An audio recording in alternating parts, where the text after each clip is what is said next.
Andrew, your article about this, I think, was on point here.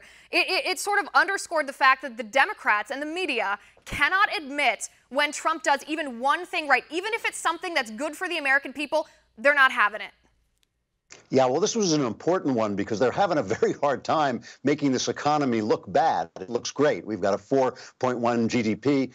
Unemployment across the board is lower than it's been in decades, and they've been trying to find some way to spin this as bad news for Donald Trump. And the one place they kind of had him was on his trade negotiations, because he kept imposing tariffs. Tariffs would be imposed back on us. It was costing people money. They had to bail out some of the farmers. But Trump kept saying to people, I want no tariffs, but I have to bring people to the table. And he actually said in a speech, they're all coming to see us because they don't want these tariffs on us.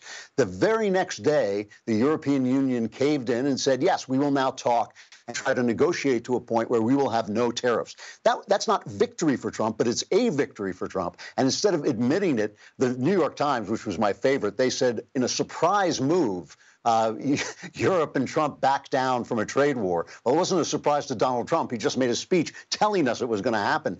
Even worse was CNN, which ran a story that said why Trump caved, as if it was Trump who had somehow given in to the Europeans instead of the other way around. I mean, look, there's a lot of people on the right who are nervous about Trump's, trade dealings because we're all in favor of free trade, all in favor of low tariffs. But Trump's point is that we're already in a trade war with some of these people, certainly with the Chinese. And with the Europeans, the problem is after World War II, we're talking 1945, we made a lot of deals that were beneficial to the Europeans and to Japan because we wanted to bring them back. They'd been devastated. And what Trump is saying is, OK, time's up. It's now time for us to deal as equals with each other. Let's remove all these tariffs.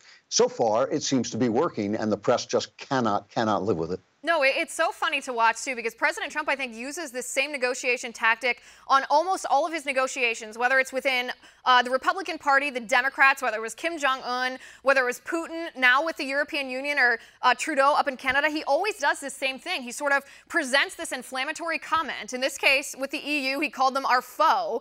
That brings them to the table because they're so worried about being ostracized from the American economy. It brings them to the table, and Trump gets what he wants. He tells us over and over and over exactly what he's doing. He actually does signal his negotiation tactics, and the mainstream media and the left, no matter how many times he beats them over the head with it, they don't get it.